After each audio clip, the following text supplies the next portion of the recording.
The studio lights beamed down with an almost blinding intensity, reflecting off the sleek, glass-top desk where the night's showdown was about to begin. The air hummed with anticipation, the kind that signaled something bigger than just another segment.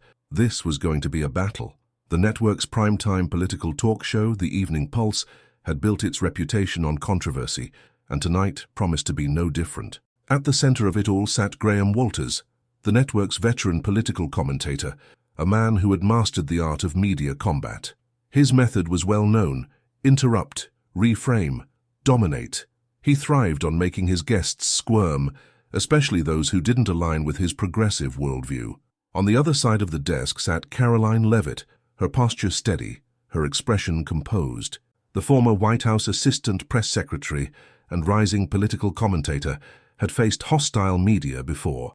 This wasn't her first rodeo. She adjusted the clip of her lapel microphone, her navy blazer perfectly pressed, and took a measured breath. She knew exactly where she was. This wasn't neutral ground. The studio audience, the production team, the very fabric of the show, it was all against her. But that didn't matter. The intro music faded, the camera zoomed in, and the stage was set. Graham leaned forward with a smirk, his eyes gleaming with the confidence of a man certain he was about to win. Tonight, we have with us Caroline Leavitt, former Trump administration press secretary and outspoken political commentator. She's here to discuss the economy, media ethics, and, let's just say, some rather bold accusations she's made about our network. He chuckled, shaking his head as if he had already dismissed her argument before she even spoke. "Caroline, let's start simple," he said, feigning casual curiosity. "You've been very vocal about what you call media manipulation. You claim networks like ours deliberately mislead the public. That's a pretty serious charge. What proof do you have?" Caroline didn't flinch. "I don't have to claim anything, Graham," she replied smoothly. "The evidence is in your own broadcasts." A flicker of amusement crossed his face. He was ready for this, or so he thought. "All right, let's hear it." Caroline leaned slightly forward, her tone even but sharp. "Let's talk about inflation. Last year, this network told Americans it was temporary, that it was just Republican hysteria. But now, families can barely afford groceries. Prices have skyrocketed and suddenly your coverage has changed. So tell me, was that incompetence or dishonesty?" Graham's smile stiffened for half a second. He expected pushback, sure, but this wasn't the usual defensive stammering he was used to. "Well, Caroline, economics is complex and no one could have predicted." "No one?" She cut in swiftly. "Or just the media, because there were experts warning about this for months. You just didn't put them on air." A murmur rippled through the audience. A few heads turned. Graham's fingers drummed lightly on the desk as he recalibrated. "Look, we report the facts, and if you want to cherry-pick, okay. Let's talk about crime then," Caroline pressed on. "Your network spent months calling protests mostly peaceful, while cities burned. You dismissed rising crime as a right-wing scare tactic. But now that polls show voters care about crime, suddenly, it's a real issue. So which is it, Graham? Did crime just materialize overnight, or did you ignore it until it became politically inconvenient?" Graham inhaled sharply. The usual rhythm of his interviews wasn't working. Normally, by this point, his guests would be floundering, struggling to recover. But Caroline wasn't rattled, and the audience could feel it. Graham straightened up, ready to turn up the pressure. He had taken down senators, CEOs, even former presidents. He wasn't about to let Caroline take control. "All right, Caroline," he said, forcing a chuckle. "You're passionate, I'll give you that. But let's be honest. Conservative media does the exact same thing. They push their own agenda, ignore inconvenient facts. Do you really expect people to believe this is a one-sided issue? A classic maneuver. Flip the accusation. Make her look like a hypocrite." Caroline didn't take the bait. "Of course, bias exists on both sides," she acknowledged without hesitation. "But the difference is transparency. Fox News, for example, openly states its conservative lean. Your network, on the other hand, pretends it has none. You brand yourselves as the neutral, trustworthy voice, but the facts don't support that." Graham's jaw tensed, barely perceptible. The audience might not have noticed, but Caroline did. "You claim to report facts," she continued, voice unwavering. "So let's put that to the test. Crime is surging in cities like Philadelphia, Baltimore, and San Francisco, all Democrat-run. But if someone only watched your network, they'd think crime was just a Republican talking point. That's dishonest." "That's ridiculous," Graham shot back. "Is it?" Caroline's tone remained calm, Because your network only started covering crime seriously after internal polling showed it was hurting Democrats in key swing states. Before that, you dismissed it as fear-mongering. Do you really think no one noticed? Graham exhaled through his nose, a slight flicker of irritation crossing his face. This wasn't how the conversation was supposed to go. He needed to regain control, fast. Let's talk about January 6th then. He pivoted quickly, his voice gaining an edge. You claim to want accountability, but conservatives downplay the attack while condemning other protests. So, Caroline, how do you justify that? A murmur moved through the audience. Now he had her, or so he thought. Caroline inhaled deeply, nodding slightly, as if she had expected the question. Graham, I've always said that anyone who broke the law that day should be prosecuted. But let's compare that to what your network did in 2020. His brow furrowed slightly. Your network defended months of riots, looting, and violence as mostly peaceful. You gave airtime to politicians who bailed out rioters. But January 6th, that's treated as the single greatest threat to democracy, while entire cities burned under policies you refused to criticize. That's the double standard, and Americans see it. The room fell eerily quiet. Even the panelists, usually eager to jump in, hesitated. The weight of the moment settled in. Graham shifted in his seat, gripping his cue cards a little tighter. He wasn't used to this. He was supposed to be in control, but Caroline had flipped the script, and for the first time in a long time, Graham Walters didn't have the last word. Graham's fingers tapped an uneven rhythm against the desk, his mind racing for a way to regain control. This wasn't how it was supposed to go. He was the one who set the pace, who guided the narrative. His guests were supposed to stumble, hesitate, scramble for words, but Caroline wasn't stumbling. The energy in the studio had shifted, subtle but undeniable. The audience wasn't just watching anymore, they were listening.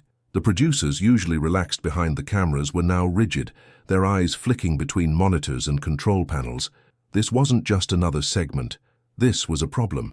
Graham forced a tight-lipped smile, flipping to a fresh cue card as if that would reset the conversation. Pivot, change the subject, regain control. All right, Caroline, he said, voice steadier than he felt. You've made your accusations, but let's talk about misinformation on your side. Conservative media has been guilty of pushing false narratives too. Election fraud claims, COVID conspiracies. You expect us to believe your side is any better. It was a standard move. Shift the scrutiny, make the opponent defend, force them onto weaker ground.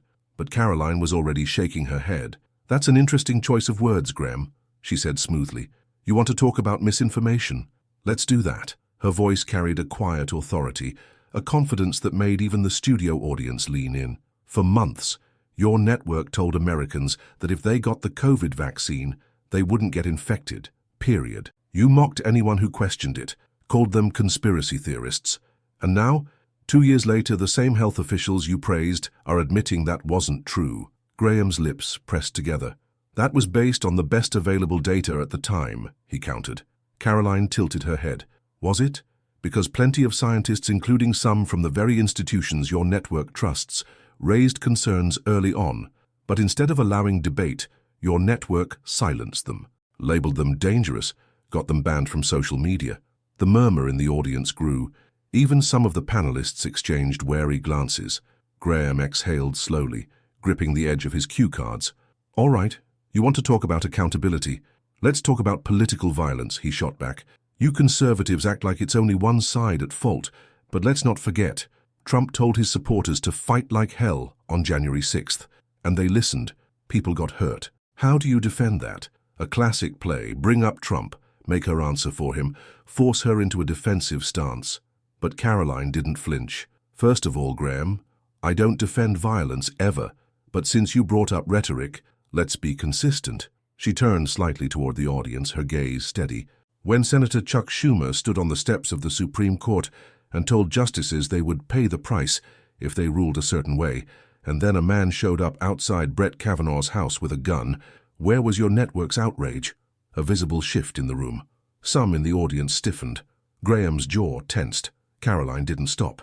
When Maxine Waters told protesters to get more confrontational and conservatives were harassed, chased out of restaurants, physically threatened, where was your coverage then? Where was your call for accountability? Graham opened his mouth, but she wasn't finished. That's the problem, Graham. It's not about condemning violence, it's about who you choose to condemn. Silence.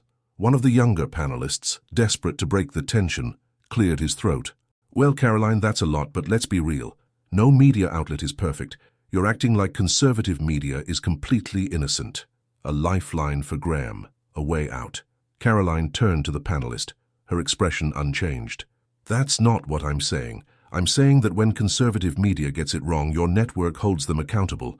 But when you get it wrong, you rewrite the story and pretend it never happened. She reached down, lifting a stack of printed headlines she had brought with her. A calculated move. She held up the first one, angling it toward the cameras. This was your network's headline in 2021. Crime wave is a Republican scare tactic. But fast forward 2 years and suddenly you're running segments about a crime crisis. So which is it?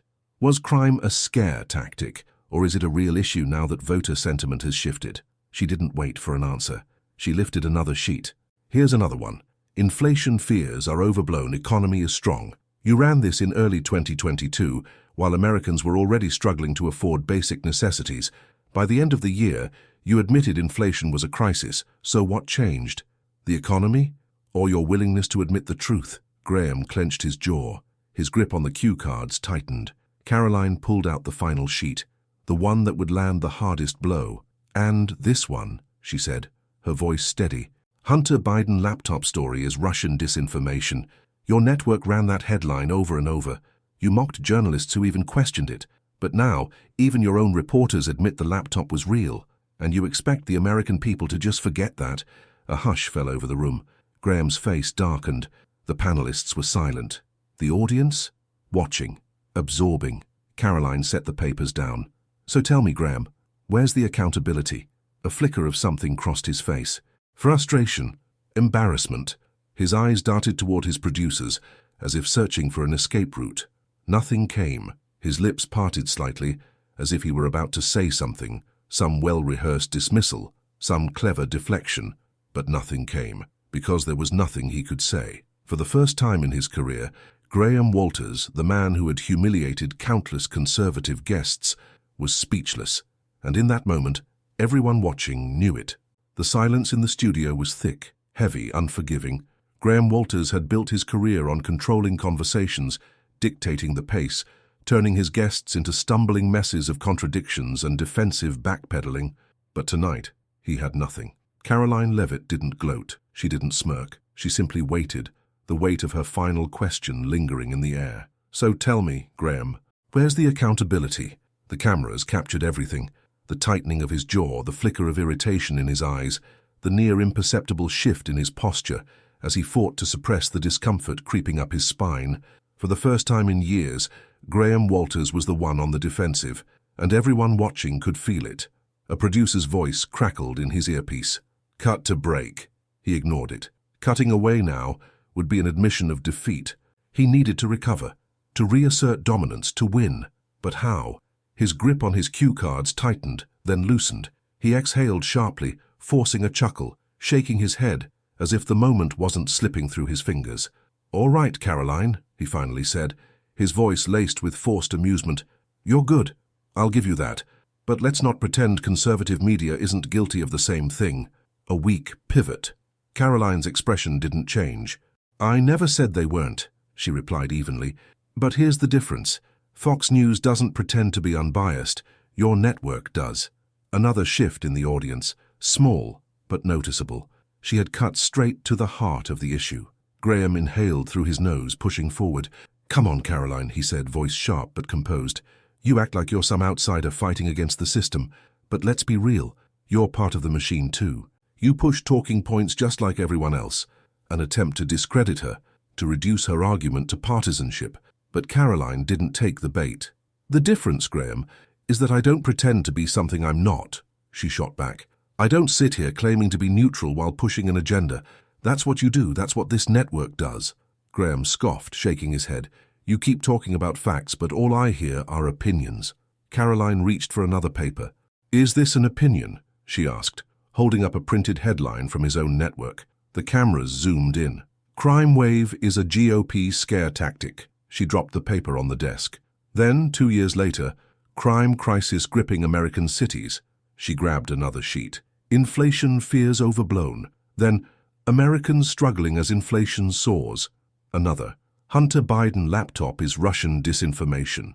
Then, yes, the laptop is real. She set the last paper down. Tell me, Graham, what changed? The truth or your willingness to admit it? The audience was still. Graham's earpiece buzzed again. Cut to break. He clenched his jaw. He wasn't going to let this spiral further. He needed to shut it down. All right, he said abruptly, exhaling through his nose. We have to take a quick break, but when we come back, we'll talk about real solutions.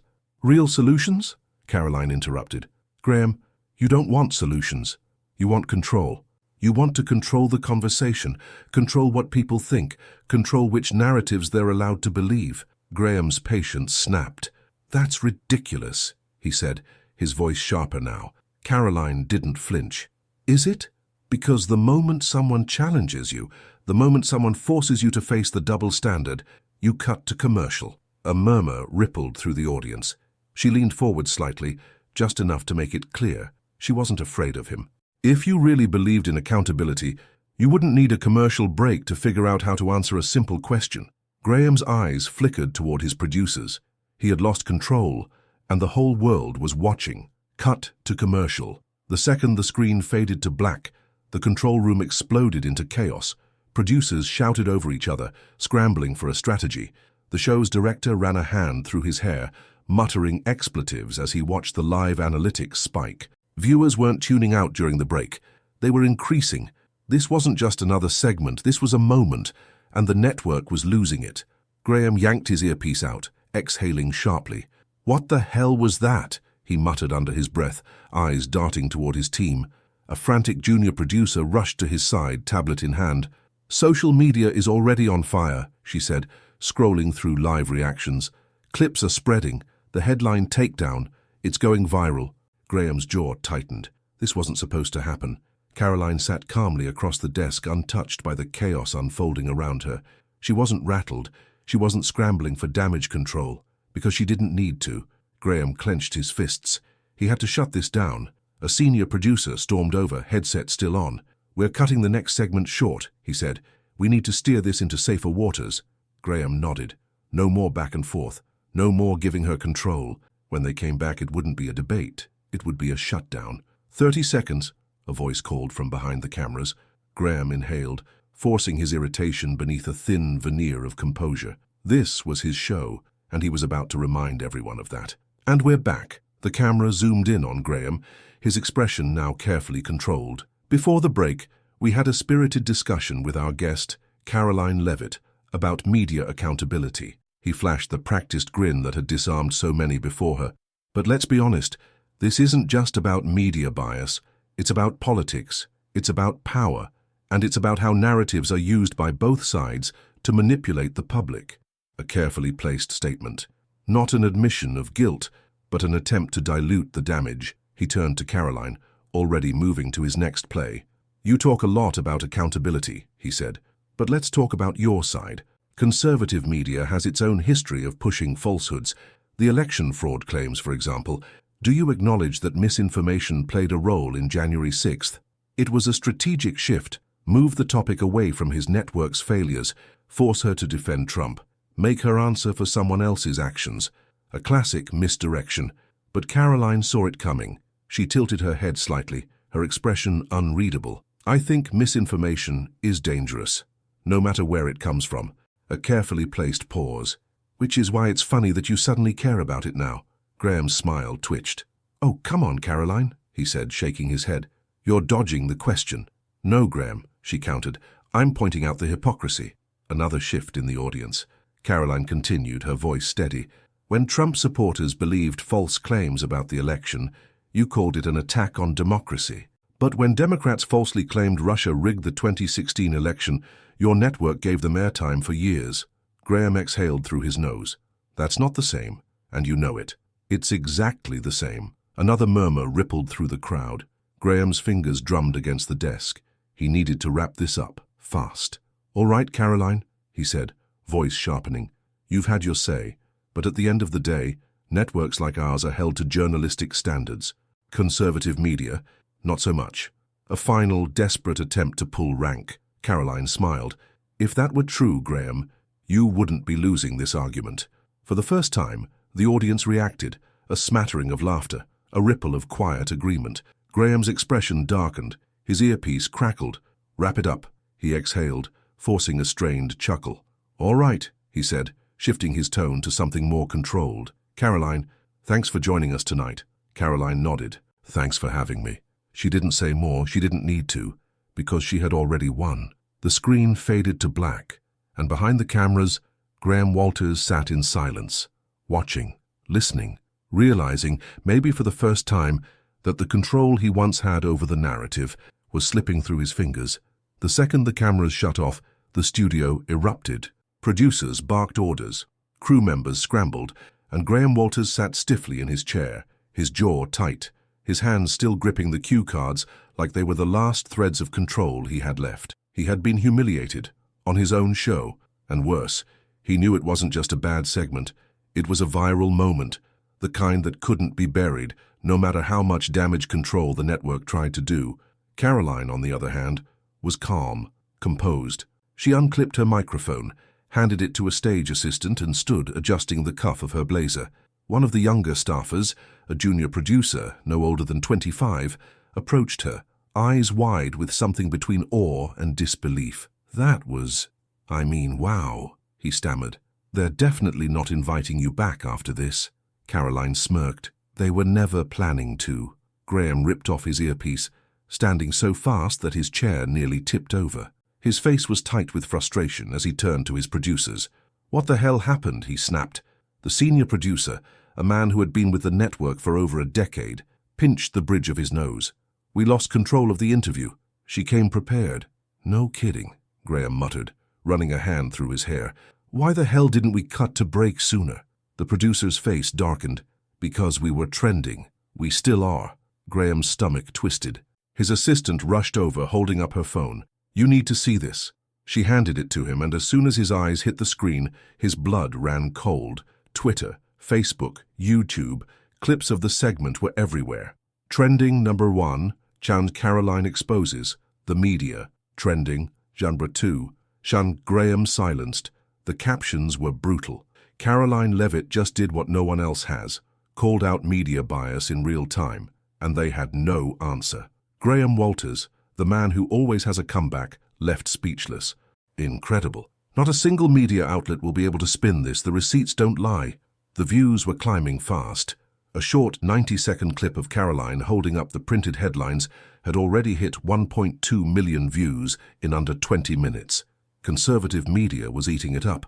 Caroline Leavitt dismantles mainstream media lies live. MSM gets caught in real-time deception. Caroline delivers the knockout punch. But it wasn't just right-wing outlets covering it. Even independent journalists, usually wary of picking sides, were weighing in. This is what happens when corporate media gets challenged on their own hypocrisy. I've never seen Graham Walters lose control like this. It wasn't just a bad interview, it was an exposure of the system itself. The network's PR team was already scrambling. A carefully worded tweet had gone out from the Evening Pulse account, trying to downplay the chaos. "We welcome spirited debate on our platform." Tonight's discussion with Caroline Leavitt was no exception. Journalism thrives on tough conversations. The responses were brutal. Tough conversation? You mean the moment when your host got wrecked and had no response? The only reason this was spirited was because Caroline refused to let you gaslight the audience. If this is what happens when your journalists get challenged, no wonder people don't trust you anymore.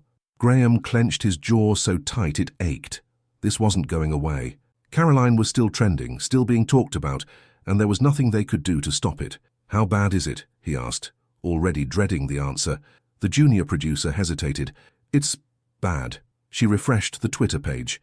1.8 million views. Graham exhaled sharply, handing the phone back. He turned to his senior producer. "We need to get ahead of this." The man nodded, already pulling out his phone. "I'll coordinate with PR. We need to frame this as—" He stopped, looked at something on the screen. His face paled. Graham frowned. "What?" The producer turned the phone around. A new headline was spreading. "Breaking. Caroline Leavitt, scheduled for exclusive interview tomorrow. Major network to air live response." It wasn't from them, it was from a rival network. Caroline wasn't just winning the moment, She was taking it to a bigger stage. And suddenly, this wasn't just a bad night for Graham Walters. It was a full-scale media war. Graham Walters sat in his dimly lit office, the glow from his laptop screen illuminating his face. The chatter from the newsroom outside felt distant, muffled. He scrolled through the endless flood of social media reactions, his name still trending alongside Caroline's. There was no escaping it. She had won. Not just the argument, not just the segment, but something bigger. She had punctured the illusion of control, exposed the carefully curated narrative that he and his network had maintained for years, and people had noticed. A soft knock at the door pulled him from his thoughts. His senior producer stepped inside, looking grim. "The execs had a meeting," the man said carefully. "They want to move past this. No official response, no damage control interviews, just let it fade." Graham exhaled through his nose, nodding slowly. It wasn't the worst strategy, but deep down he knew the truth. It wouldn't fade. Because the conversation Caroline had ignited wasn't just about one interview, one host, or one network. It was about something much bigger. It was about trust. And once trust was broken, it didn't come back so easily. Across the city, Caroline Leavitt sat in the green room of another studio preparing for her next appearance. But this time, she wasn't walking into enemy territory. This time, she had control. Her phone buzzed with notifications, messages from supporters, journalists, even former skeptics who had been forced to reconsider their assumptions. But one message stood out, a simple, unexpected text from an unknown number. "Graham Walters, you made your point. People are listening. Don't waste it." Caroline stared at the screen for a moment, then smiled slightly. She wasn't here to gloat. She wasn't here for revenge. She was here because people deserved the truth. She set her phone down, took a deep breath, and stepped toward the stage. As the final clip of the interview played on screen, the camera panned back to Caroline, sitting at a desk, addressing the audience directly. "Look, I know not everyone will agree with me, and that's okay, but at the end of the day, this isn't about left or right. It's about being honest with people, about challenging those in power, no matter which side they're on." She leaned forward slightly. "If we want real change, it starts with us, with asking better questions, with holding everyone accountable, not just the people we disagree with." A pause. "So if you believe in that, if you believe in calling out hypocrisy no matter where it comes from, let's keep this conversation going." She nodded toward the camera. "Drop a comment below. Tell me what you think. And if you want to see more conversations like this, hit that subscribe button, because this is just the beginning." The screen faded to black. But the conversation, that was just getting started. That's the final chapter. It wraps things up with a strong, reflective note while keeping the message powerful. Let me know if you need any tweaks.